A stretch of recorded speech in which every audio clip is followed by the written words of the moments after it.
There's a moment when your mind shifts. Not gradually, not through years of therapy or meditation retreats, but suddenly. Like a switch flipping in a room you didn't know was dark. One day you're reacting to everything around you, emotional, scattered, driven by impulses you can't name. The next day, you're calm, calculating, operating from a place most people will never access because they don't know it exists. The elite don't think like you. They don't process information like you. They don't respond to pressure, criticism, or opportunity the way you do. And it's not because they were born different. It's because somewhere along the way, they learned to rewire the fundamental patterns running in their mind. While everyone else stays trapped in default programming, they've hacked the system. You think success is about working harder, being smarter, having better ideas. But that's surface level. Real power comes from reprogramming the neural pathways that control how you perceive, decide, and act.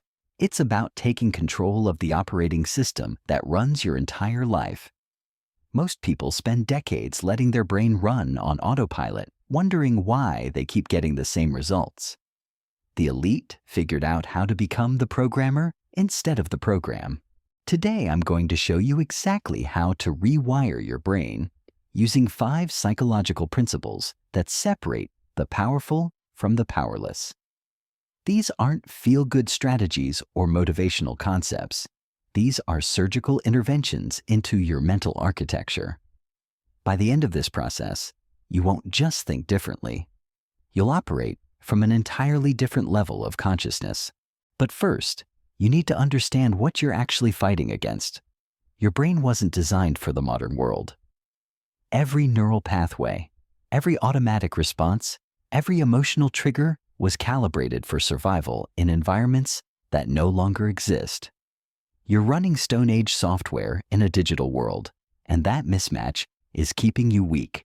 The average person has roughly 60,000 thoughts per day. 90% of those thoughts are identical to the thoughts they had yesterday. Same worries, same excuses, same mental loops playing on repeat. They wake up in the same emotional state, react to the same triggers, make the same decisions, and wonder why their life never changes. They're not living. They're just replaying yesterday's mental recording. But elite minds operate differently. They've learned to interrupt those automatic patterns. They don't just think thoughts, they choose them. They don't just feel emotions, they direct them. They've gained access to the control room of consciousness, while everyone else remains a passenger in their own mind. This isn't about positive thinking or affirmations. This is about neural plasticity. Your brain's ability to form new connections, eliminate old ones, and literally reshape its structure based on how you use it. Every thought you think, every action you take, every response you choose is either strengthening the patterns that serve you or reinforcing the ones that keep you trapped. The first step is understanding that your current mental patterns aren't you. They're just programs running in the background. Programs that were installed by your environment, your experiences, your conditioning. Most of these programs were written when you were young, defenseless, trying to survive situations you had no control over. But you're not that person anymore. You don't need those survival strategies. In fact, they're now the very thing holding you back. Step 1 is pattern recognition. Before you can rewire anything, you have to see what's actually running. Most people are completely unconscious of their mental patterns. They react without awareness, make decisions without examining their reasoning, follow emotional impulses without questioning their source. They're sleepwalking through their own life.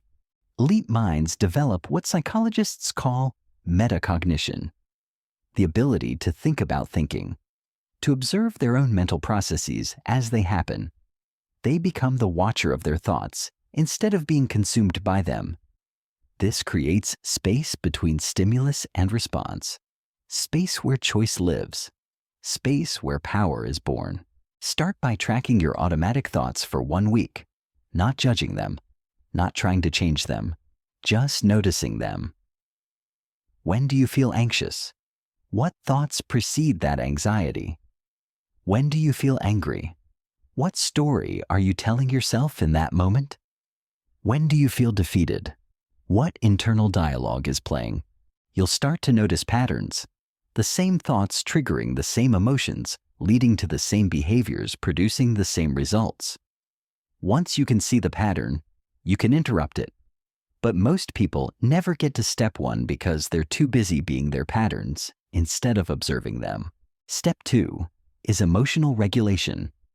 Emotions aren't random events that happen to you. They're neurochemical responses triggered by your interpretation of events. Change the interpretation. Change the emotion. Change the emotion. Change the behavior. Change the behavior. Change the result. The elite have mastered something most people never learn. Emotional states are skills, not accidents. You can learn to access calm in chaos, confidence in uncertainty, clarity in confusion. But first, you have to stop believing that emotions are something that happen to you and start understanding that they're something you generate. Your amygdala, the brain's alarm system, is constantly scanning for threats. In the modern world, it interprets everything as a potential threat. A critical email feels like a physical attack. Social rejection feels like death. Financial stress feels like starvation. Your nervous system can't tell the difference between a saber-toothed tiger and a difficult conversation with your boss. But you can train your nervous system. You can teach your brain to distinguish between actual danger and perceived threat. You can learn to stay calm when others panic, think clearly when others react, make decisions when others freeze. This isn't about suppressing emotions. It's about choosing which emotions serve your goals and which ones sabotage them. The technique is simple but requires practice. When you notice an emotional reaction beginning, pause. Take 3 deep breaths. Ask yourself one question. Is this emotion helping me move toward what I want or away from it? If it's moving you toward your goals, amplify it. If it's moving you away, interrupt the pattern. Most people let emotions make their decisions for them. They feel angry, so they lash out. They feel scared, so they avoid. They feel overwhelmed, so they quit. But emotions are data, not commands. They're information about how you're interpreting a situation, not instructions about how to respond. Step 3 is cognitive restructuring. The stories you tell yourself about reality become your reality. Your brain doesn't distinguish between what's actually happening and what you believe is happening. It responds to your interpretation, not the facts. Change the story. Change your experience. Most people are walking around with incredibly limiting stories about themselves, others, and the world. Stories they inherited from their family, absorbed from their culture, or created from painful experiences. Stories like, I'm not good enough. People can't be trusted. Life is hard. Success requires sacrifice. I'm not lucky. These stories become self-fulfilling prophecies. If you believe you're not good enough, you'll sabotage opportunities to prove yourself right. If you believe people can't be trusted, you'll create relationships that confirm that belief. If you believe life is hard, you'll find evidence everywhere to support that story. Elite minds understand that all stories are choices. They consciously select beliefs that serve their goals instead of unconsciously accepting beliefs that limit their potential. They ask better questions. Instead of, why does this always happen to me? They ask, what can I learn from this? Instead of, why am I so unlucky? They ask, how can I create better odds? The quality of your questions determines the quality of your answers. Your brain is a problem-solving machine. Whatever you ask it to focus on, it will find. Ask limiting questions. Get limiting answers. Ask empowering questions. Get empowering answers. But here's what most people miss. Changing your story isn't about lying to yourself or pretending everything is perfect. It's about choosing interpretations that give you power instead of stories that make you powerless. The facts don't change. Your response to the facts transforms everything. Step 4 is attention architecture. Your attention is your most valuable resource. Where you place your focus determines what grows in your life. Most people scatter their attention like seeds in the wind, then wonder why nothing meaningful takes root. The elite understand that attention is a weapon that must be wielded with precision. Your brain processes 11 million bits of information every second, but you're only consciously aware of about 40. Those 40 bits determine your reality. They shape your decisions, influence your emotions, and create your experience of life. If you're not consciously choosing what those 40 bits focus on, someone else is choosing for you. The modern world is designed to fragment your attention. Social media platforms, news cycles, entertainment systems, even the people around you are all competing for your mental bandwidth. They profit when you're distracted, scattered, reactive. They lose power when you become focused, deliberate, and selective about where you place your awareness. Elite minds treat attention like a spotlight. They don't illuminate everything at once. They choose one area, focus intensely, extract maximum value, then move deliberately to the next target. While others are overwhelmed by information, they're extracting insight. While others are consuming content, they're creating leverage. Start by conducting an attention audit. Track where your focus goes for 3 days. How much time on social media? How much time consuming news that doesn't impact your goals? How much time in conversations that drain your energy? How much time thinking about problems you can't solve versus opportunities you can capture? You'll discover that most of your attention is being stolen, not invested. You're giving your most precious resource away for free to people and platforms that add no value to your life. Every minute you spend focused on what you can't control is a minute stolen from what you can influence. The elite practice selective ignorance. They deliberately choose what not to pay attention to. They understand that saying no to good opportunities creates space for great ones. They ignore 90% of the noise so they can hear the 10% that matters. This isn't about being closed-minded. It's about being strategically focused. Create attention boundaries. Designate specific times for consuming information and specific times for creating value. Turn off notifications. Unfollow accounts that don't serve your goals. Stop engaging in conversations that lead nowhere. Protect your mental bandwidth like you'd protect your physical health. But attention architecture goes deeper than just managing distractions. It's about training your brain to notice what others miss. The elite have developed pattern recognition that allows them to see opportunities, threats, and possibilities that remain invisible to the untrained eye. They've learned to focus on leading indicators instead of lagging results, on systems instead of symptoms, on causes instead of effects. Step 5 is identity engineering. This is the deepest level of rewiring. Your identity is the collection of beliefs you hold about who you are. These beliefs determine what you think is possible for you, what actions you'll take, and what results you'll accept. Most people inherit their identity from their past. The elite engineer their identity from their future. Your current identity was formed by your experiences, especially the painful ones. Every time you failed, got rejected, or felt inadequate, your brain created a story about your limitations. Over time, these stories crystallized into beliefs about your capabilities, your worth, and your potential. These beliefs now act as invisible barriers that prevent you from becoming who you could be.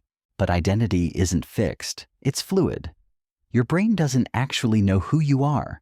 It only knows who you've been consistently showing up as. Every action you take is a vote for the type of person you believe you are. Change the actions. Change the identity. Change the identity. Change the results. The elite understand that identity follows evidence. If you want to become confident, you don't wait to feel confident.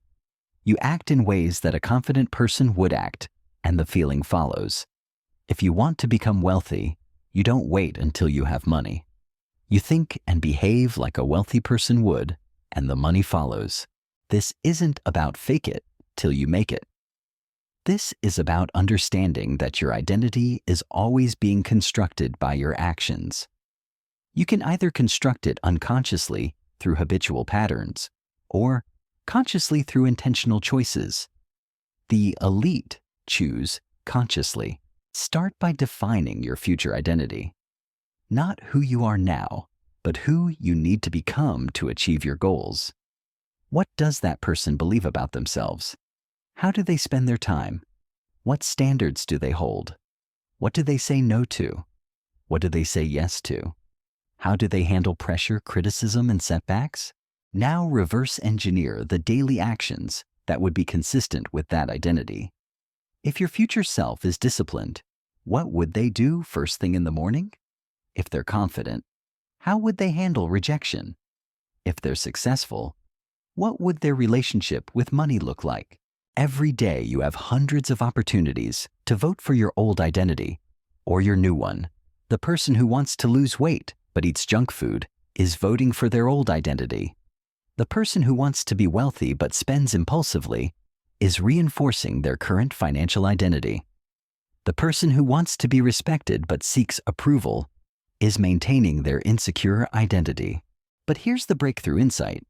You don't have to wait to become that person. You can start acting like them right now.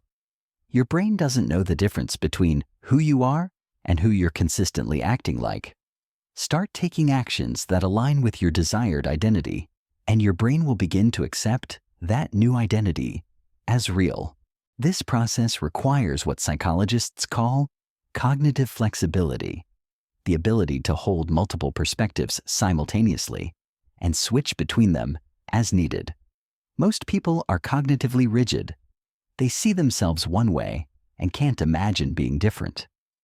The elite maintain cognitive flexibility that allows them to continuously evolve their identity as they grow. The most powerful part of identity engineering is that it creates a feedback loop. As you start acting like the person you want to become, you get different results. Those results reinforce the new identity, which leads to more aligned actions, which creates better results. Over time, the new identity becomes automatic, natural, effortless. But transformation isn't linear. There will be moments when your old programming resurfaces, when you react from your old patterns, think from your old beliefs, feel from your old emotional habits. This isn't failure. It's part of the rewiring process. Every time you notice the old pattern and choose differently, you're strengthening the new neural pathway and weakening the old one. The transformation happens faster than you expect. One day you're operating from the old programming, struggling with the same patterns that have held you back for years. Then suddenly, something clicks. The new neural pathways you've been building start firing automatically. The identity you've been engineering becomes your default mode. The attention you've been training stays focused without effort. The emotions you've been regulating flow in service of your goals instead of against them. But here's what nobody tells you about rewiring your brain. The moment you start operating from this new level, everything around you shifts. People who were comfortable with your old patterns become uncomfortable with your new boundaries. Situations that used to trigger you now feel manageable. Opportunities that were invisible before become obvious. Problems that seemed overwhelming now look like puzzles to solve. This creates what psychologists call cognitive dissonance in others. They can sense you've changed, but can't identify exactly what's different. You speak less, but carry more weight. You react slower, but move faster toward your goals. You seem calmer, but more dangerous. They feel the shift in your presence before they understand what caused it. Some people will try to pull you back into your old patterns. They'll test your new boundaries, challenge your new standards, question your new priorities. This isn't malicious, it's unconscious. Your evolution threatens their stagnation. Your growth highlights their limitations. Your transformation forces them to confront their own potential. Stay consistent with your rewiring process. The old patterns will attempt to resurface during moments of stress, fatigue, or uncertainty. This is normal. Your brain is trying to revert to familiar territory because familiar feels safe, even when it's destructive. But each time you choose the new pattern over the old one, you're casting another vote for who you're becoming. The elite understand that mastery isn't about perfection. It's about recovery time. How quickly can you recognize when you've slipped into old programming and redirect yourself back to the new patterns? How fast can you catch limiting thoughts and replace them with empowering ones? How efficiently can you interrupt emotional reactions and choose more useful responses? This process never ends. Your brain remains plastic throughout your entire life. You can continue evolving, upgrading, and optimizing your mental architecture until your last breath. The patterns you build today will determine the person you become tomorrow. The identity you engineer this year will shape the next decade of your life.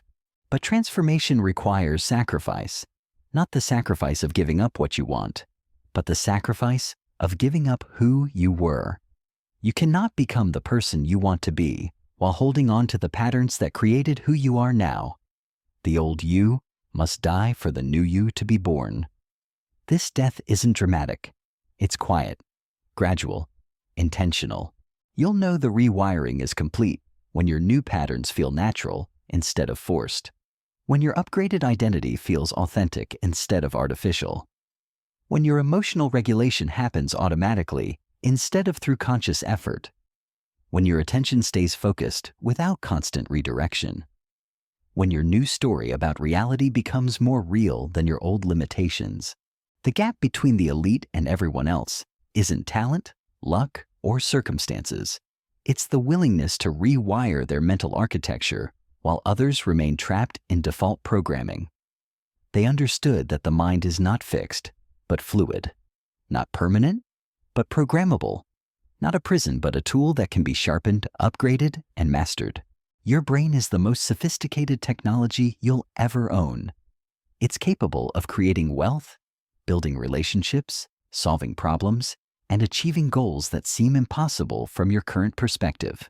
But like any technology, it needs to be programmed correctly to deliver the results you want. The 5 steps aren't suggestions, they're requirements. Pattern recognition gives you awareness. Emotional regulation gives you control. Cognitive restructuring gives you power. Attention architecture gives you focus. Identity engineering gives you transformation. Miss one step and the entire process weakens. Master all 5 and you'll operate from a level most people never access. The choice is simple, but not easy. Remain trapped in patterns that were installed without your permission, or take control of your mental architecture and design the mind that will create the life you actually want. The elite made their choice long ago. The question is, when will you make yours?